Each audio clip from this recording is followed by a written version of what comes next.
సుదీర్ఘకాలం ఉక్రెయిన్లో ఒక్కొక్క రాష్ట్రం ఒక్కొక్క రోజు పేరు చెప్పి మరి బూడిచ్చేసేది, ఆ ఊర్లు మొత్తం విధ్వంసం చేసేది, సాధారణ ప్రజలను రోడ్డును పడేసేది, ఉక్రెయిన్ సైన్యాన్ని చంపేస్తుండేది. అట్లాగే ఉక్రెయిన్ రష్యా మీదన వాళ్ళ ప్రాణాలు తీస్తూ ఉండేది. ఇజ్రాయెల్ పాలస్తీనాలో ఏం చేస్తుంది?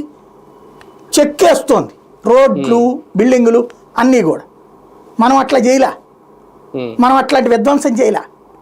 కార్పెట్ బాంబింగ్ అంటే అట్లా వెదజల్లుతాం. ఎంతమంది చస్తారో, ఎన్ని శవాలు వేస్తాయో, ఎన్ని ఆస్తులు పోతాయో, ఎన్ని ప్రాణాలు పోతాయో లెక్క తెలియదు. అది లక్షల మంది చేస్తారు మనం వదిలితే కనుక.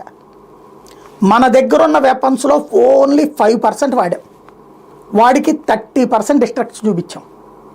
మన దగ్గర ఉన్నది ఒక 50% వాడామంటే పాకిస్తాన్ మొత్తం బూడిదైపోతుంది. మన ఉద్దేశం, మన లక్ష్యం ప్రాణాలు తీయడం కాదు. ఇకపోతే ఇందిరాగాంధీ లక్ష్యం ఏంటి?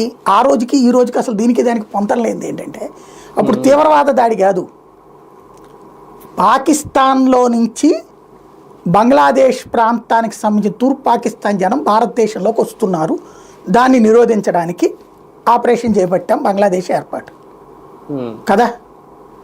ఆ సందర్భం బంగ్లాదేశ్ మొక్కని చేసినందుకు ప్రతీకారమే కదా ఈ ఉగ్రదాడులు. ప్రత్యక్ష యుద్ధంలో గెలవలేమని పరోక్ష యుద్ధమే కదా ఉగ్రదాడులు. ఆ రోజున చెప్పడమే కదా ఇది. నెంబర్ 1. దానివల్ల భారతదేశానికి ఒరిగింది ఏంటి?